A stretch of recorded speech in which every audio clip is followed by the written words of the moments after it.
విధంగా సారాసిన పాట అందరికీ అర్థమైంది అనుకుంటా. సులభరీతిలో ఉంది. వందే మాత్రం చాలా గొప్పగా పాడారు. మన చీఫ్ గెస్ట్ అల్లూరి సాంప్రసాద్ ప్రసంగిస్తారు. వందే మాతరం. వేదిక మీద ఉన్న పెద్దలు అనుభవం వయస్సు లేదు నాకు.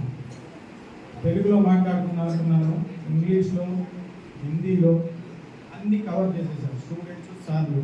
ఇంకా నాకు మిగిలింది బెంగాలీ, సంస్కృతం ఒకటే. ఆ రెండు నాకు రావు. మీరు నాకు మాట్లాడడానికి ప్రిపేర్ చేసుకుని వచ్చినంత మీరు చెప్పేశారు.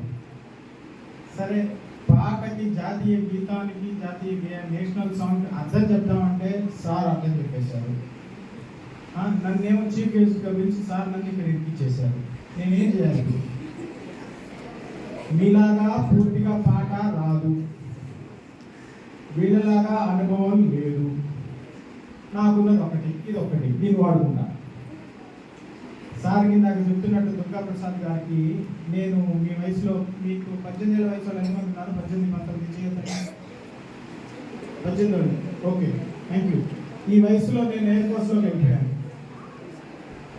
ఎయిర్ ఫోర్స్లోకి వెళ్ళిపోయిన తర్వాత ఇప్పుడు మనం ఎక్కడున్నాం?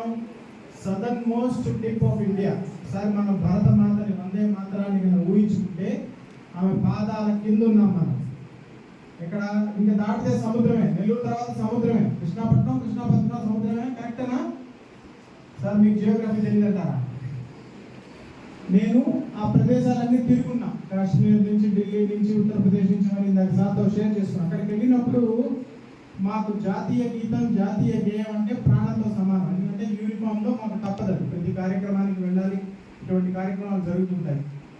అప్పట్లో తెలిసింది నాకు, 18, 20 ఏళ్ళ వయసులో తెలిసింది, ఇది మనం యాక్సెప్ట్ చేసిన పాట ఇంత, యాక్చువల్ సాంగ్ ఇంత, మ్యూజిక్ కుదిర్చింది వీళ్ళు, మ్యూజిక్ యాక్సెప్ట్ చేసింది వీళ్ళు, దీని బ్యాక్గ్రౌండ్ ఇంత అని.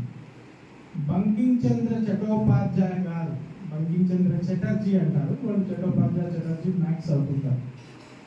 ఆయన 1875లో చేసింది ఒక విప్లవం అయి కూర్చుంది. ఎలా విప్లవం అయిందని దానికి సార్ చెప్పినట్టు, ఆ పాట వింటే పులకింతలు. ఇప్పుడు నాకు పాడుతుంటే నేను నిలవలేకపోయాను, కళ్ళలోంచి నీళ్ళు ఆటోమేటిక్గా వస్తాయి. ఎందుకంటే మాకు అలవాటు కాబట్టి ప్రతిరోజు విని విని విని విని. కానీ ఈరోజు ఆ పాట వింటే అబ్బా చాలా, ఇంకా 6 నెలలకు నాకు బ్యాటరీ రీఛార్జ్ అయిపోయింది. ఏంది ఆ పాటలో ఘనత? సార్ చెప్పినట్టు, సార్ నాకు పాడుతుంటే మొత్తం పాట పాడేశాడు. ఎక్కడ పాడారు సార్ అంటే, ఈ రోజులే నేర్చుకున్నాను. ఆయన వయసు ఏంది? నాకు రాదు అది ఇంతవరకు. 28 ఏళ్ళు అక్కడ రాసేసి ఉద్యోగం చేసి వచ్చాడు అని ఎవరు చెప్పాకండి. అక్కడ హిందీ, బెంగాలీ సంస్కృతిలో కోటి కోటి కంఠ, అబల, తుమి విద్య ఆయన బెంగాలీ సంస్కృతంలో రాసింది. అది ఎలా జనాల్లో వెలిగిపోయిందంటే, సదర్న్ మోస్ట్ టిప్లో మనం పాడుకుంటున్నాం, దాన్ని ఈజీగా పాడుకుంటున్నాం, అది తెలుగులాగా పాడుకుంటున్నాం. ఆయన గొప్పతనం చూడండి. అది కారణ జంగులు అంటే అట్లాంటి పాటలు. ఆ పాట ఎలా ఊపేసిందంటే ప్రపంచాన్ని, దేశాన్ని, బ్రిటిష్ వాళ్ళు గడగడలాడిపోయారు. ఈ పాట పాడకూడదు అన్న దానికి వేల మంది పోలీసు వాళ్ళు కాపాడుకున్నారు. సార్ని అడిగితే చెప్తారు, రోడ్లలో తిరిగే వాళ్ళు పాట పాడితే లేకపోతే లోపల చేసుకుపోండి అని. ఏం చేయగలరు? పాట పాడితే చాలు. ఎక్కడ నెల్లూరు, ఎక్కడ గాంధీ బొమ్మ, ఎక్కడ బెంగాలు, ఎక్కడ యునైటెడ్ ప్రావిన్స్, కల్కటా ప్రావిన్స్. దానివల్ల ఈ రోజు నాకు